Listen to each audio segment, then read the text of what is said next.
नमस्कार dear students. आज हम देखेंगे हमारा अध्याय 2 का ही क्या हमारे आसपास के पदार्थ शुद्ध है के अंतर्गत मिश्रण के घटकों का पृथक्करण। कोई मिश्रण हमने अभी जो मिश्रण पढ़े, विलयन, निलंबन, कोलाइड आदि के बारे में जाना। और अब पढ़ेंगे कि मिश्रण में जो घटक होते हैं यानी उसके अवयव जो हैं उन घटकों को हम कैसे पृथक कर सकते हैं। तो कुछ तो सामान्य विधियां हैं, सामान्य भौतिक विधियों के द्वारा कुछ घटकों को पृथक किया जा सकता है, जैसे चुनना यानी बिनकर या छानकर। छानने में भी अलग अलग प्रकार की छलनी से अलग अलग छाना जा सकता है। मोटी छलनी हो सकती है, बारीक हो सकती है, या फिल्टर पेपर से छानकर कुछ में घटक जो हैं, कुछ अवयव पृथक किए जा सकते हैं। लेकिन कुछ ऐसे मिश्रण होते हैं जिनके घटकों को सामान्य भौतिक विधियों द्वारा पृथक नहीं किया जा सकता। तो ऐसे घटकों को किन विधियों द्वारा और कैसे पृथक करते हैं उनके बारे में कुछ विधियां पढ़ेंगे। जैसे एक सामान्य विधि है भौतिक विधि वाष्पीकरण। ये वाष्पीकरण आप सभी जानते हैं कि हमने उस मिश्रण को गैस पे गर्म होने रख दिया तो वाष्प बन के निकल जाएगी। लेकिन कुछ घटक ऐसे रहते हैं कि वाष्पीकरण की विधि को भी एक विशेष प्रकार से किया जाता है। डायरेक्ट हम उसको गैस पे रख के या उसे हीट दे के और डायरेक्ट रूप से वाष्पीकृत नहीं कर सकते। तब ऐसी स्थिति में हम उन पदार्थों में से घटकों को कैसे पृथक करेंगे तो हम देखते हैं। फॉर एग्जाम्पल कि स्याही के रंग वाले घटक यानी स्याही नीली या काली स्याही जो होती है, इसमें जो घटक है डाई जो होती है, डाई रंग जो है, इसको कैसे हम पृथक कर सकते हैं। ये भी वाष्पीकरण की विधि है। लेकिन इंक को डायरेक्ट किसी पॉट में रख के गैस पर नहीं रखा जाता। उसके लिए हम कैसे अपनाएंगे ये विधि। तो देखिए कि एक त्रिपाद स्टैंड लेते हैं और त्रिपाद स्टैंड के ऊपर एक जाली लगा दी जाती है, रख देते हैं, और नीचे स्प्रिट लैंप रख दिया जाता है जिससे उसको गर्म किया जा सके धीरे धीरे। फिर एक बीकर लिया जाता है, ये बीकर है हमारे पास में, और बीकर में आधा कुछ जल भर देते हैं। जैसे इस प्रकार से इस बीकर में जल भरा हुआ है। और एक वाच ग्लास जो होती है कांच की प्लेट होती है। चूंकि मैं अभी स्कूल में नहीं हूँ, स्कूल में नहीं जा पा रहे हैं, इसलिए नहीं तो ये आपको प्रयोग डायरेक्ट सारी चीज़ें दिखाई जाती। बीकर, वाच ग्लास, वैसे बीकर इसके पहले के प्रयोगों में हमने देखा है, लेकिन वाच ग्लास शायद आपको आइडिया है या नहीं। तो ये भी कांच की छोटी प्लेट समान होती है, इसे वाच ग्लास कहा जाता है। उसमें इंक डाल दी जाती है, जैसे कोई ब्लैक या ब्लू जो भी इंक है उसमें कुछ बूंदे उसकी टपका दी जाती है। और उसके बाद उसको धीरे धीरे स्प्रिट लैंप की सहायता से जो है गर्म किया जाता है। अब क्या होगा, जल जो है ये वाष्प बनकर उड़ने लगता है। ये वाष्प बना और वाष्प बन के ऊपर कहाँ जा रहा है, ये जो वाच ग्लास रखी हुई है तो उससे टकराएगा। तो उससे जब टकराएगा तो ये प्लेट क्या होगी, गर्म होगी। ये वाच ग्लास यानी निगरानी प्लेट कहलाती है, निगरानी कांच कहलाता है।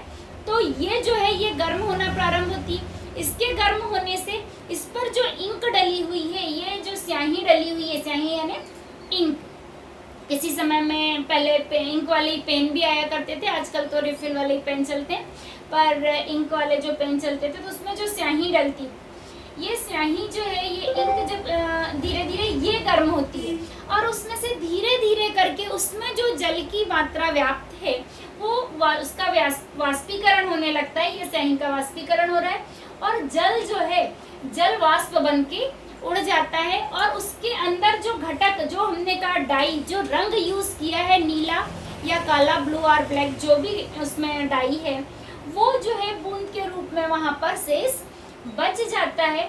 तो इस प्रकार जो है हम स्याही से डाई को अलग कर सकते हैं। ये वाष्पीकरण की एक विधि थी। जैसे हम शक्कर मिला हुआ जल यदि है उसको डायरेक्ट यदि गर्म करेंगे तो वाष्पीकृत होके जल तो चला जाएगा, शक्कर बच जाएगी। लेकिन आप देखेंगे कि वो जो पॉट, जिस भी पॉट में आपने गर्म किया है या गंजी है, कढ़ाई है, जिसमें भी गर्म किया उसमें वो काला काला बच जाएगा, शक्कर हमें उस फॉर्म में प्राप्त नहीं होगी। तो जब हम इस प्रकार से धीरे धीरे गर्म करेंगे तो वो जलता नहीं है, वो स्लाइट ब्राउन हल्का सा हो सकती है, बट वो पूरी शक्कर यहाँ पे मिलती है हमको और पानी वाष्प बन के उड़ता है, पर वो अधिक मात्रा में होता है, चूंकि क्वांटिटी अधिक होती है इसलिए उसको डायरेक्ट भी हम गर्म कर सकते हैं। लेकिन इंक जो है ऐसे पॉट में गंजी भर इंक ऐसा तो होती नहीं है, इसलिए इस प्रकार की विधि इसके लिए अपनाई जाती है। नेक्स्ट है दूसरा, दूध से क्रीम का पृथक्करण।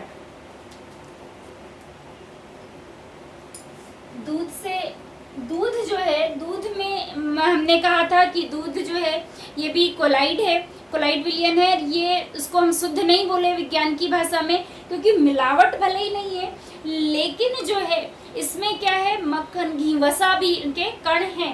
तो हम ये वसा के कणों को मक्खन के रूप में कैसे निकाल सकते हैं, इसके लिए एक अपकेंद्रीय यंत्र आता है। दूध से क्रीम को पृथक करने के लिए अपकेंद्रीय यंत्र।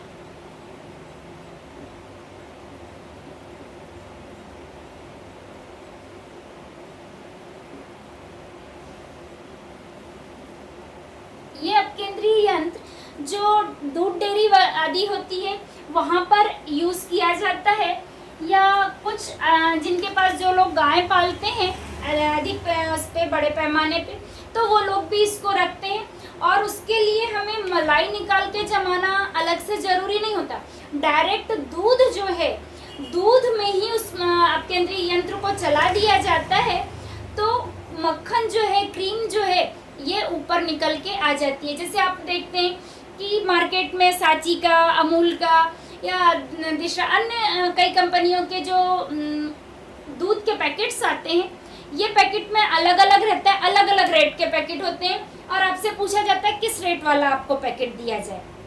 आपको पैकेट टोन्ड मिल्क वाला चाहिए या स्टैंडर्ड मिल्क चाहिए या डबल टोन्ड चाहिए, तो ये वैरायटी क्या है? दूध तो दूध है, फिर ये वैरायटी कैसे? स्टैंडर्ड मिल्क आप जो लेते हैं या गोल्ड मिल्क होता है, कुछ उस पर गोल्ड लिखा होता है, तो ये क्या है, ये इसमें क्रीम की मात्रा अधिक है। इट मीन्स कि उसमें अपकेंद्रीय यंत्र के द्वारा क्रीम पृथक नहीं किया गया, उसमें से नहीं निकाला गया है। लेकिन टोन्ड मिल्क के नाम से जो मिल रहा है उसमें अपकेंद्रीय यंत्र को जो जलाया जाता है, तेजी से जब घुमाते हैं तो तेजी से घूमने के कारण जो हल्के कण हैं ये ऊपर आ जाते हैं। ये हल्के कण काय के? वसा फैट्स, मक्खन जिसको हम कहते हैं, मक्खन के रूप में, क्रीम के रूप में ये बाहर आ जाते हैं। फिर जो शेष दूध बचता है ये टोन्ड मिल्क कहलाता है। और डबल टोन्ड जब इसको और अधिक करके पूरे इसमें से क्रीम पूरी तरह से निकाल लिया जाता है तो ये डबल टोन्ड कहलाता है। और यह विधि जो है ये अपकेंद्रीकरण कहलाती है। इस विधि का नाम है अपकेंद्रीकरण। इस यंत्र के द्वारा क्रीम पृथक किया जाता है और इस विधि का नाम है अपकेंद्रीकरण।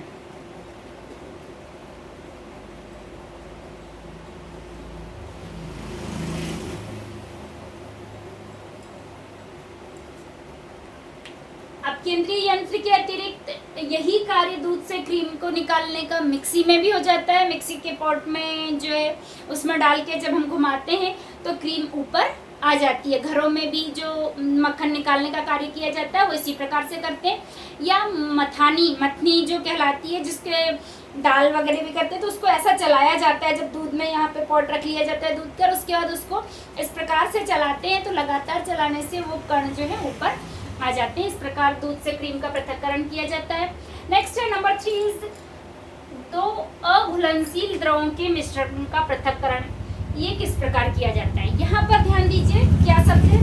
दो अघुलनशील द्रव।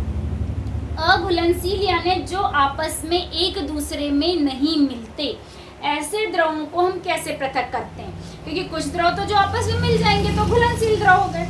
अघुलनशील यानी जो आपस में नहीं मिलते, तो उन द्रवों को के मिश्रण में से उसको कैसे पृथक किया जा सकता है?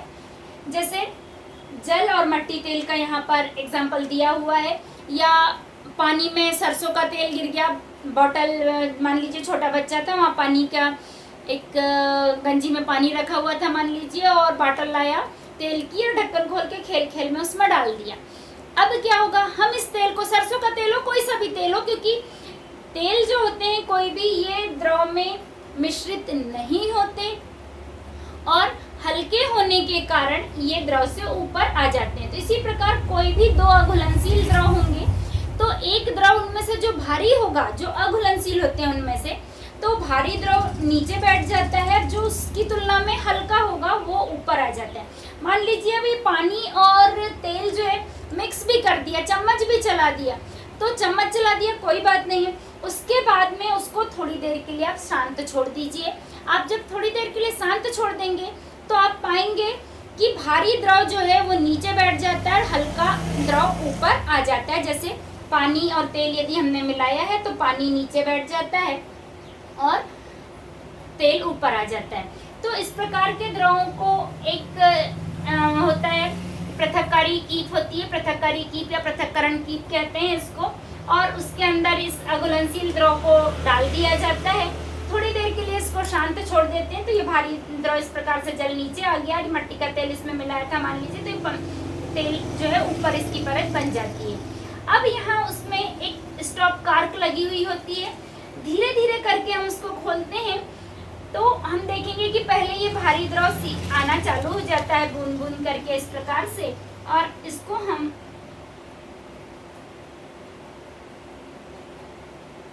एक पात्र में एकत्रित कर लेते हैं। इस प्रकार भारी द्रव इसमें आ जाएगा और फिर जो है जो शेष, अब जैसे हम देखेंगे कि यहाँ से चालू हो रहा है मिट्टी का तेल आना, तब हम उस कंडीशन में क्या करेंगे, इसको धीरे धीरे बंद करेंगे। जैसे तेल की बूंद आना चालू यहाँ तक आएगी, स्टॉप कार्क को हम बंद कर देते हैं। तो जैसे स्टॉप कार्क को बंद किया जाता है ये तेल आना बंद हो जाता है। इस प्रकार पानी जो है यहाँ पर पानी अलग से एकत्र हो जाता है और मिट्टी का तेल जो है ऊपर शेष बच जाता है। इस प्रकार हम इसको पृथक कर सकते हैं। इसके लिए हम एक सामान्य उसका भी उपयोग कर सकते हैं कि यदि घर में हमारे पास कीप है इस प्रकार